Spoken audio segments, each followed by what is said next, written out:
MR constructions వాళ్ళు గుంటూరుకు 3 వైపులా 3 మంచి అపార్ట్మెంట్స్ నిర్మిస్తున్నారు. పక్కా వాస్తు, మంచి మెటీరియల్ వాడతారు. మేనేజ్మెంట్ బ్రహ్మాండంగా ఉంటుంది. 24 hours water supply, more over time కి డెలివరీ. ఎంఆర్ కన్స్ట్రక్షన్స్ మీ ఇంటిని అందంగా నిర్మిస్తాం. ఓసారి కొన్ని అవకాశాలు వస్తూ ఉంటాయి. కొంతమంది సద్వినియోగం చేసుకుంటూ కొంతమంది చేసుకోలేరు.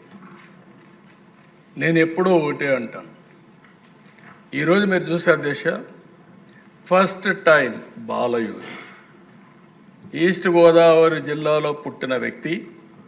ఆయన టాలెంట్ చూసాం. మీరు కూడా ఉన్నారు. ఎన్డీఏ ప్రభుత్వంలో స్పీకర్గా పెట్టుకోమని ఆనాటి ప్రభుత్వంలో వాజ్పేయి గారు రిక్వెస్ట్ చేస్తే 2 ప్రభుత్వాలకు కూడా సయోధ్య ఉండాలి, కనీసం మీరు మంత్రులు తీసుకోకపోయారు, ఒక స్పీకర్ని తీసుకోమని తెల్లవారితో నిర్ణయం చేసి ఆయనకు ఇన్ఫార్మ్ చేశాం.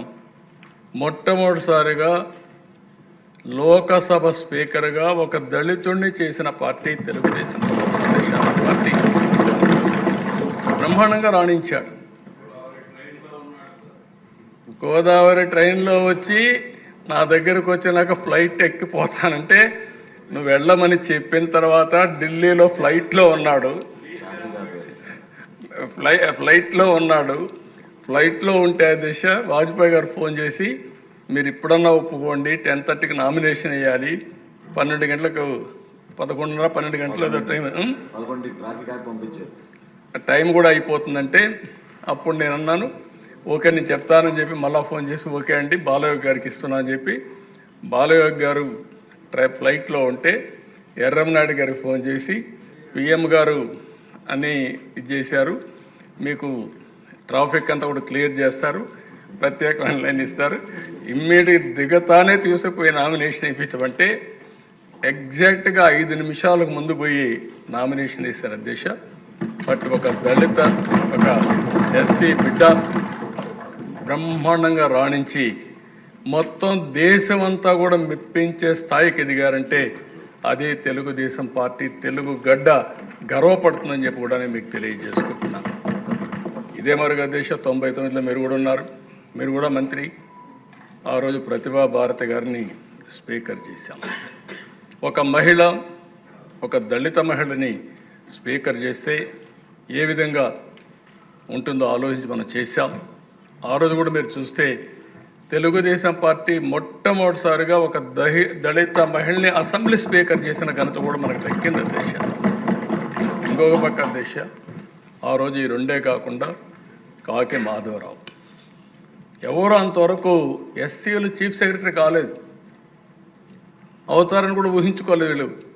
కానీ ప్రమోట్ చేయడమే కాకుండా కాకి మాధవరావు గారిని చీఫ్ సెక్రటరీ చేసి మళ్ళీ ఏదైతే పంచాయతీరాజ్ లోకల్ బాడీ ఎలక్షన్స్ కోసం స్టేట్ ఎలక్షన్ కమిషనర్గా చేశాం అధ్యక్ష. ఇంకో పక్క అధ్యక్ష అదృష్టం ఒకసారి ఎన్టీ రామారావు గారు నేషనల్ ఫ్రంట్ చైర్మన్గా ఉన్నప్పుడు అంబేద్కర్ గారికి భారతరత్న వచ్చింది. ఆయన కృషి మనం ఎప్పుడు మర్చిపోలేమని చెప్పి. ఇంకొకటి అధ్యక్ష మీరు ఒకసారి చూస్తే మళ్ళీ ఎన్డీఏ గవర్నమెంట్లో అంబేద్కర్ గారి ఫోటో పార్లమెంట్లో పెట్టే పరిస్థితికి వచ్చింది. అంటే ఇవన్నీ కూడా ఒకసారి జరిగినప్పుడు మనకు కూడా ఒకసారి తృప్తి, ఒక సాటిస్ఫాక్షన్, మనం కూడా భాగస్వాములు అని చెప్పి ఆనందం అధ్యక్ష. ఇంకో పక్క అధ్యక్ష కేఆర్ నారాయణన్, నేను యునైటెడ్ ఫ్రంట్ కన్వీనర్గా ఉన్నప్పుడు కేఆర్ నారాయణ గారిని ప్రపోజ్ చేసి ఒక ఎస్సీని రాష్ట్రపతి చేసిన ఘనత కూడా ఆ రోజు తెలుగుదేశం పార్టీకి యూఎఫ్కి దక్కింది అధ్యక్ష. అప్పుడు కాంగ్రెస్ కూడా సపోర్ట్ చేసే పరిస్థితికి వచ్చారు.